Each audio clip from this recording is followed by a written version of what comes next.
Don Fabio Arias desde la CUT nos atiende a esta hora. Presidente, buenos días. Julio, buenos días para usted y toda la audiencia de la W. Gracias. Mire, primera convocatoria para cuánto de salir a la calle. El próximo 18 de marzo, el próximo martes, a lo largo y ancho del país, en carreteras, calles y plazas del país. Cuando usted dice carreteras, ¿estamos hablando de bloqueos? Estamos hablando de movilizaciones de campesinos, indígenas y afros, que son los que regularmente están en esos territorios y que se mueven a través de las carreteras. Por eso, quiere decir que hay que prepararse para que la gente sepa que van a tener problemas en su movilización porque estarán las carreteras llenas de campesinos, trabajadores, la gente del campo. Don Fabio, las manifestaciones siempre tienen un título. ¿Esta sí. ¿Cómo se titula? ¿Por qué se están manifestando los trabajadores colombianos? Rechazar el hundimiento de la reforma laboral. A ese anuncio nosotros le respondemos con una movilización social. Presidente Fabio, y frente a la posibilidad de este hundimiento de la reforma laboral, pues, ¿cuál es el mensaje que usted envía a quienes son la contraparte, que son los empresarios y han estado apoyando que se haga este hundimiento? Bueno, decirles a ellos que los responsables de las movilizaciones, del estallido social, de la inconformidad y la protesta frente a la situación de desigualdad que hay en Colombia, la tienen ellos. Ellos son los únicos responsables de eso. Y vamos a acudir a la movilización causalmente para señalarles una y otra vez que este gobierno nació en el estallido social y que nosotros creemos y consideramos que ese estallido social ha reclamado unos cambios y transformaciones que son los que están contenidas en las reformas sociales y por tal motivo vamos a persistir en que eso sea lo que suceda.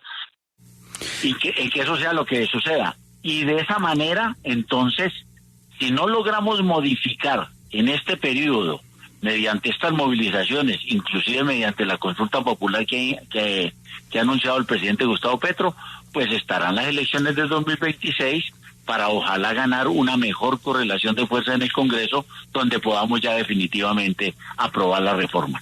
Pero entonces ustedes son partidarios de que justamente en el Congreso por ahora se mantenga esa discusión de las reformas. Sí, claro, por supuesto, nosotros no, hay alguna tendencia ahí que dice que el gobierno las va a retirar. Sería un error del gobierno, nosotros no consideramos que deba hacerlo. Nosotros consideramos que debe mantenerse la discusión en el Congreso de la República y bueno, y que suceda lo que suceda, ¿sí?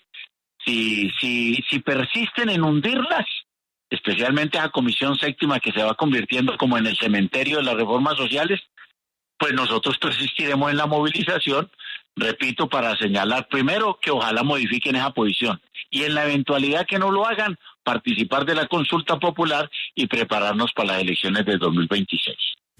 Presidente, y frente a ese mensaje que envían los empresarios, el Consejo Gremial, aliadas, tal vez los gremios empresariales más grandes del país, de que se busquen consensos, porque ellos consideran pues que la reforma es necesaria, pero la que se está proponiendo no es justa.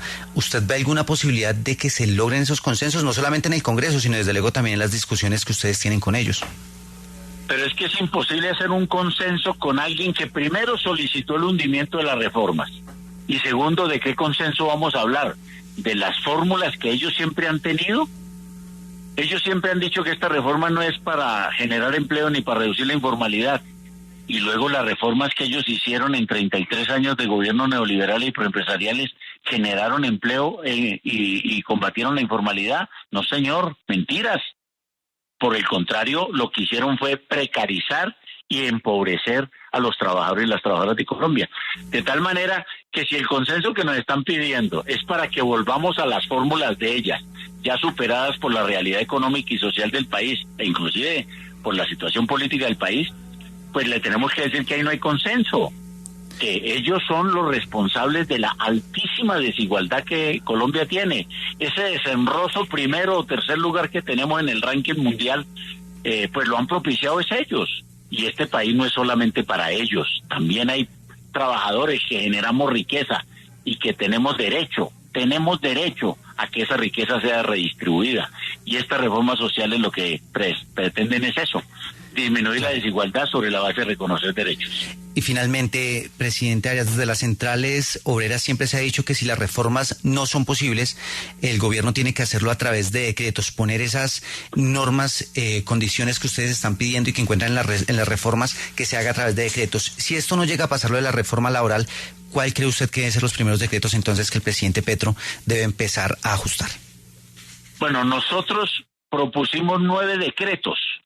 En el mismo momento en que presentamos el proyecto de ley para la reforma laboral y pensional, nosotros propusimos 9 decretos inmediatos, que el gobierno, pues desde ese momento consideró que no debería todavía expedirlos, porque iba a tramitar primero las reformas, donde, pues obviamente que es mejor una reforma a la ley que un simple decreto, porque los decretos los pueden tumbar en cualquier momento.